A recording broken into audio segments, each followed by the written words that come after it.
नमस्कार. तर अबीर गुलाल मालिकेच्या आजच्या भागात आपण पाहिलं की श्री अगस्त्याला म्हणते, अगस्त्य काहीतरी करायला लागतंय र, नाहीतर सगळं घर जमा होईल र. नाही तर अगस्त्य वैतागून म्हणतो की काय करतोय, प्रयत्नच तर करतोय, अजून काय करायला हवं, तुला जमतंय तर तू कर.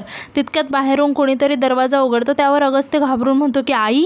यानंतर इकडे आपण बघतो शुभ्रा एकदम घाबरलेली असते. तिला डॉक्टरने सांगितलेले ते रिपोर्ट्सबद्दलचं सत्य ती आठवून मोठमोठ्याने रडत असते. तिला समजलेलं असतं की ती धनाजी गायकवाडांची मुलगी नाही आहे आणि ती हे इमॅजिन करत असते की कसे तिला सगळेजण या गोष्टीवरून चिडवत आहेत.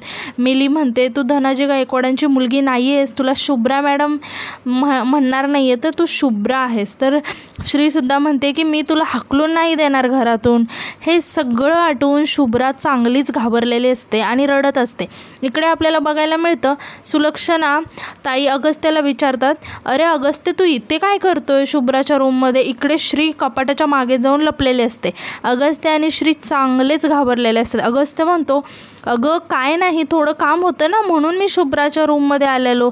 मग यावर सुलक्षणा ताई म्हणतात, अरे अगस्त्य मुहूर्ताची वेळ आली आहे, सगळेजण तुला शोधतायत, चल लवकर. तेव्हा सुलक्षणाताई मध्येच थांबून म्हणतात, अगस्त्य तू काही विसरत तर नाहीस ना. त्यावर अगस्त्य घाबरून एकदम म्हणतो, नाही मी काय विसरणार आई, काय विसरायचा प्रश्नच नाही आहे. सुलक्षणा आज जाते, तिथे श्री लपलेली असते. पाठी श्री चांगलीच घाबरलेली असते. सुलक्षणाताई टेबलावरचं पॉकेट उचलतात आणि अगस्त्याला म्हणतात की हे काय, हे विसरलायस आणि चल म्हणून ते अगस्त्याला घेऊन निघून जातात. ते दोघेही जेव्हा जातात तेव्हा श्री सुटकेचा श्वास घेऊन म्हणते, आई अंबाबाई आज तुझ्यामुळेच मी वाचले. जर श्रीच्या आईने आम्हाला इथे 1 मिनिट जरी अजून जास्त वेळ त्यात इथे थांबले असते आणि त्यांनी आम्हाला असं बघितलं असतं ना तर काय झालं असतं ना काय सांगू शकत नाही. आम्ही काय वाईट काम तर नाही केलं आहे पण त्यांनी आम्हाला कधीच माफ नसतं केलं. तितक्यात बारक्या येऊन श्रीला शोधत असतो. मग श्री तिथे येते आणि म्हणते, अरे बारक्या तू इथे काय करतोय. मग यावर बारक्या म्हणतो, अगं काय नाही गं, वॉशरूमला आलो आहे. कुठे आहे वॉशरूम. तेव्हा श्री म्हणते, अरे काय किती उशीर, तू काय डोकं बिकं फिरलं आहे का तुझं, काय जा लवकर ये.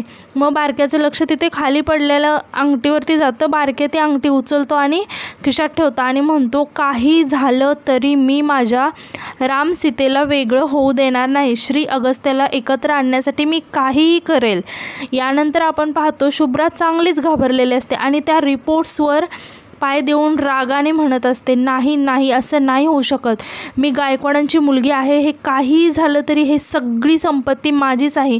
आणि म्हणते, अगं शुभ्रा तू इतकं मोठं एम्पायर उभं केलंस, त्या एम्पायरवरती ती श्री हक्क दाखवणार नाही, असं नाही होऊ शकत.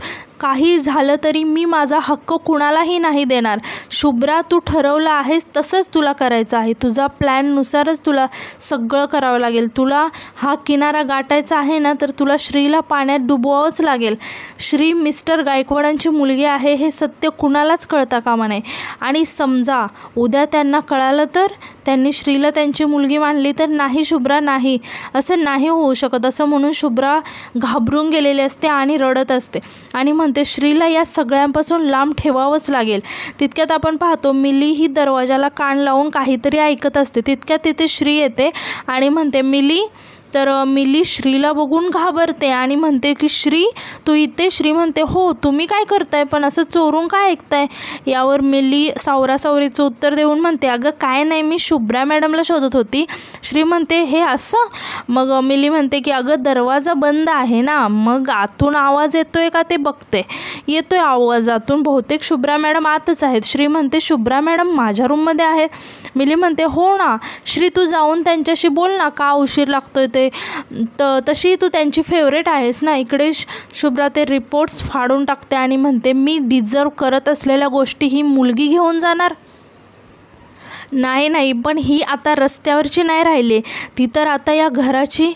आणि असं म्हणून ते सगळे रिपोर्ट खोटे आहेत आणि जरी असेल ना तरी मी हे होऊ देणार नाही. या सगळ्यांवर फक्त आणि फक्त माझाच हक्क आहे आणि शुभ्राला जे हवं असतं ना ते मिळवतेच. तितक्यात तिथे श्री येते आणि म्हणते, मला माहीत होतं तुम्हाला नाही सहन होणार. त्यावर शुभ्रा म्हणते, म्हणजे. तर श्री म्हणते की तुम्हाला सगळं कळालं तरी मला सांगायला लावता म्हणूनच तुमची अशी अवस्था झाली. यावर शुभ्रा घाबरून म्हणते, काय काय म्हणते श्री, तर श्री म्हणते अहो म्हणजे विषय फक्त वेळेचा आहे. आत्तापर्यंत आईबाबांनी खूप प्रेम केलं तुमच्यावरती, तुम्हाला जे हवं ते आणून दिलं, पण आता वेळ बदलली. हे ऐकून शुभ्रा रडत रडत म्हणते श्री तू काय बोलतेस? मी श्री म्हणते अहो म्हणजे आता सासरी जाणार ना तुम्ही. तेव्हा शुभ्रा रडायची थांबते आणि म्हणते थँक्यू सो मच श्री, आणि मनात म्हणते बापरे, एका क्षणी तर असं वाटलं या श्रीला सगळं समजलं की काय. कधीतरी असं व्हायला वेळ लागणार नाही, सावध राहायला हवं मला. इनफॅक्ट हे लग्नच आता लवकरात लवकर व्हायला हवं माझं. आणि तितक्यात श्री म्हणते अहो चला, सगळेजण वाट बघत असतील. शुभ्रा भानावर येत म्हणते हो चला. मग श्री शुभ्राला घेऊन जाते. श्री शुभ्राला घेऊन जात असतानाच मिली बघते आणि मिली म्हणते हे काय बघते मी. सरडा जसा रंग बदलतो तसं शुभ्रा मॅडमच्या चेहऱ्यावरचे एक्सप्रेशन चेंज होत आहेत. काही वेळापूर्वी तर त्या एवढ्या खुश होत्या, नक्कीच काहीतरी लपवतायत त्या, शोधायला हवं. मिली, यानंतर आपण पाहतो मांडवात श्री शुभ्राला घेऊन येते. तिथं सगळेजण वाट पाहत बसलेले असतात. म्हणजे आदित्य पृथ्वीदादाला म्हणतो दादा ही मुलगी स्वतः शुभ्राला घेऊन आले म्हणजे हिचं प्रेम नसणार. तर यावर पृथ्वीदादा म्हणतात दिसतं तसं नसतं आदित्यराज, कदाचित तिने अगस्त्यसाठी माघार घेतली असेल किंवा अगस्त्यने आईसाठी तिला नकार दिला असेल. यावर आदित्य दादा म्हणतो असं असेल दादा तर या नात्याला, या लग्नाला काहीच अर्थ नाही. यानंतर लग्न लावणारे गुरुजी म्हणतात चला दोघांच्या अंगठ्या द्या. तेव्हा भारतीताई अंगठी देतात. मग गुरुजी म्हणतात मुलाकडची अंगठी कुठे आहे? तर सुलक्षणाताई म्हणते की अगस्त्य तुझ्याकडे दिलेली ना ठेवायला. तर अगस्त्य म्हणतो की हो, आणि ती अंगठी खिशामध्ये शोधायला लागतो तर ती अंगठी अगस्त्यजवळ नसते. तेव्हा सुलक्षणाताई म्हणतात अगस्त्य काय झालं, कुठे आहे अंगठी? त्यावर अगस्त्य म्हणतो हो शोधतोय. तेव्हा श्री स्वतःशीच म्हणते श्री स्वतःशीच म्हणते की मगाशी अंगठी माझ्या बोटात अडकली होती पण आता. आणि इकडे शुभ्रासुद्धा मनामध्येच म्हणत असते की ओ गॉड, काय मूर्ख मुलगा आहे हा, एक साधी अंगठी नाही ठेवता आली याला.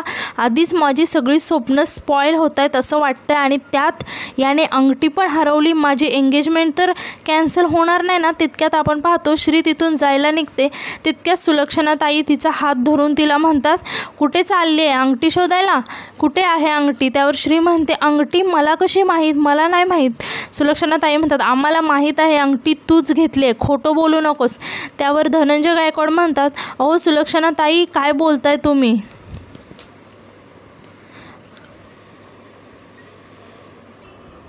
त्या पोरीवर असले आरोप करू नका ओ, साधी भोळी लेक आहे आमची, ती स्वप्नात पण असा विचार करणार नाही. त्यावर सुलक्षणाताई म्हणते असं तुम्हाला वाटते धनाजीराव, पण तुम्ही फक्त पडद्यावरच्या गोष्टी बघता, पण आम्हाला पडद्यामागचं सत्य आम्हालाच माहीत आहे. तिचं वागणं बोलणं पाहिलं आहे आम्ही. अहो पाहिलं आहे काय, अनुभवलं आहे सुद्धा. मी खात्रीने सांगते की हिच्या मनात वेगळंच चाललं आहे. त्यावर भारतीताई म्हणतात म्हणजे, तर सुलक्षणाताई म्हणते की म्हणजे हिला हा साखरपुडा होऊच द्यायचा नाही आहे म्हणून हे सगळं करते ही. यावर भद्रात्या म्हणते काय सांगताय सुलक्षणाताई, म्हणजे आमच्याच घरात राहून आमचाच पद्धतशीर कार्यक्रम केला आहे हिने आणि आमच्या दादा वहिनीला ही गरीब वाटते, पोटात पाय आणि गोगलगाय आहे ही नुसती. यावर श्री म्हणते मी आई अंबाबाईची शपथ घेऊन सांगते मी खरंच असं काय केलं नाही, मला खरंच माहीत नाही की अंगठी कुठे आहे. यावर सुलक्षणाताई म्हणतात बरं खूप झालं तुझं नाटक, आत्ताही नाटकच करते तू. यावर अगस्त्य म्हणतो आई प्लीज थांबव हे सगळं, काय चाललंय तुझं हे. मला मान्य आहे तुझा राग, पण आई प्लीज, ही माझ्यासाठी अंधारात उजेड म्हणून राहिले, माझी सावली म्हणून राहिले आणि नेहमी राहील. मी जेव्हा केव्हा कोलमोडलं ना तेव्हा माझा पॉवर बँक म्हणून उभी राहिले आणि तू तिच्यावरती संशय घेते. का वागतेस अशी आई? सोड. का लपवेल ती अंगठी, का मोडेल ती माझं लग्न? प्लीज आई, तुझा गैरसमज होते. त्यावर शुभ्रा म्हणते मनातल्या मनात म्हणते काय लेक्चर देत बसलाय हा, त्यापेक्षा जा आणि ती अंगठी शोध ना, आणि नाही सापडली तरी कुठलीही अंगठी द्या आणि घाला माझ्या बोटामध्ये आणि एंगेजमेंट एकदाची पार पाडा. पण या सगळ्यांमध्ये ह्या श्रीचं तर काही हात नसेल ना, तिने तर काही केलं नसेल ना.